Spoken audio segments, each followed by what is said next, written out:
Salutare! Astăzi mă aflu în fața casei mele și e o poveste de râs sau de plâns. Noi am să vă prezint următoarea.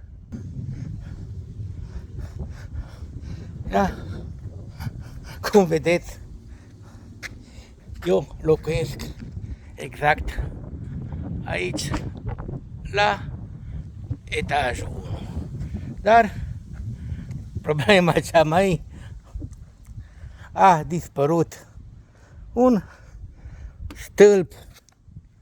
Vedeți chiar cum a dispărut un stâlp de electricitate, chiar vedeți, chiar aici în fața casei, pe aici. Mulți zic poate sunt un complice.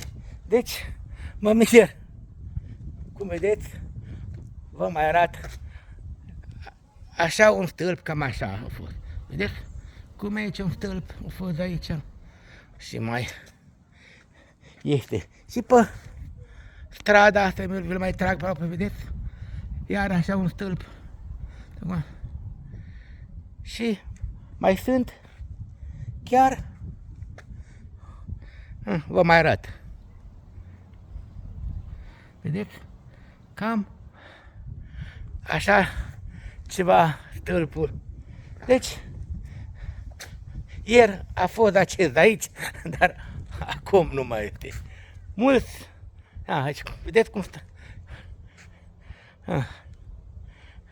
Sunt tare mulți concetățeni romi din alte părți, alte zone, trec mai des pe aici pentru fier vechi, colectarea fier vechi. Dar pe câte văd, nu știu, dar măcar, cum vedeți aici, hai că, cum vedeți, măcar au lăsat, măcar, cum vedeți, un pic mai, au mai lăsat ceva. Acum e de plâns, de trist.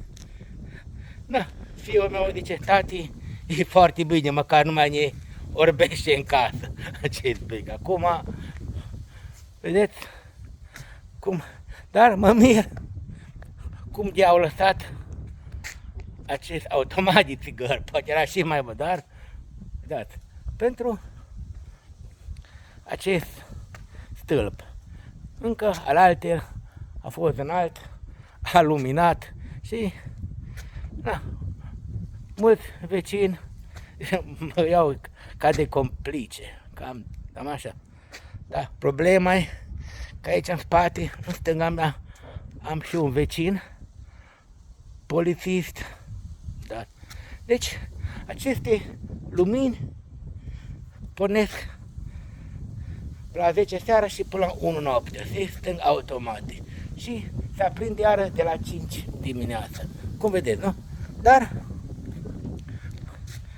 această acțiune s-a întâmplat așa între 1 și 5 noaptea, vedeți? Vă dați seama. Ia, cum să vă arăt de aici, vezi? Aici e mai... Unii râd, unii plâng. Ce oameni buni. Deci, ce curaj să ai, vedeți? Aici cum avem și... vedeți? Eu locuiesc chiar la etajul 1. Etajul 1 și cum a dispărut fără să știe cineva. Dar acum am să chiar închei relatarea cu humor, cu glume, cu... Poate data viitoare mi se ia copacul acela, oriceva. Tot se mai întâmplă. Dar mă mir cum vedeți, v-am arătat, nu?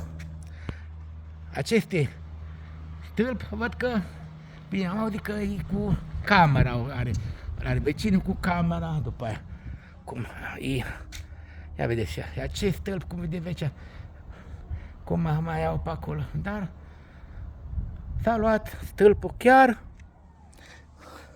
din fața ochilor mei pe acolo. Na, acum, cum vă zic, poate am o favoare că nu mai mă orbește sau, na, unii zic că e prea întuneric. Vom vedea ce se întâmplă pe parcurs. Numai bine și vă salut!